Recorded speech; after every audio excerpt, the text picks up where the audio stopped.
my Ruskins and Stevensons, I seem to see life straight real, and it isn't a pretty sight. My books are back again, thanks to you, but they'll never be the same to me again, and I shan't ever think Night in the Woods as wonderful." "Why not?" asked Helen, throwing up the window. "Because I see one must have money." "Well, you're wrong."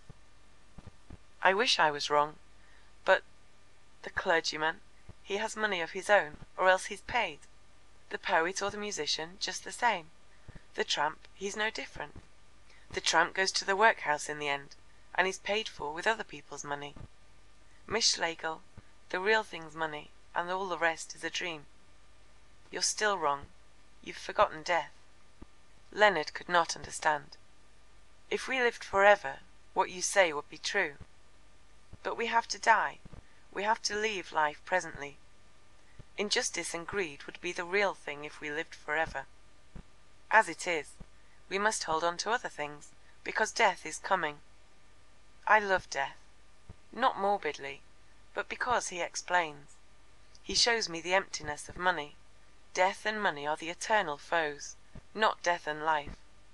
Never mind what lies behind death, Mr. Bast, but be sure that the poet and the musician and the tramp will be happier in it than the man who has never learnt to say, 'I am I.' I wonder. We are all in a mist. I know, but I can help you this far. Men like the Wilcoxes are deeper in the mist than any.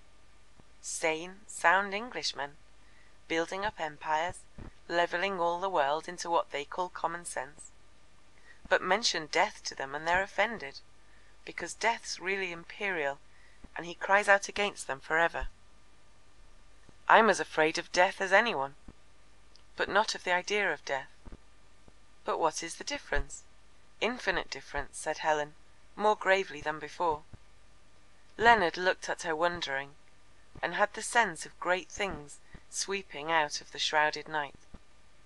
But he could not receive them, because his heart was still full of little things. As the lost umbrella had spoilt the concert at Queen's Hall, so the lost situation was obscuring the diviner harmonies now. Death, life, and materialism were fine words, but would Mr. Wilcox take him on as a clerk?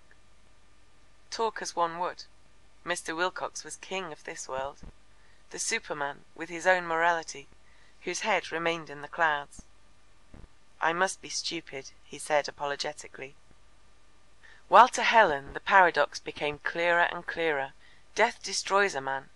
The idea of death saves him. Behind the coffins and the skeletons that stay the vulgar mind lies something so immense that all that is great in us responds to it. Men of the world may recoil from the charnel house that they will one day enter, but love knows better. Death is his foe, but his peer, and in their age-long struggle the thews of love have been strengthened, and his vision cleared, until there is no one who can stand against him. So never give in," continued the girl, and restated again and again the vague yet convincing plea that the invisible lodges against the visible. Her excitement grew as she tried to cut the rope that fastened Leonard to the earth.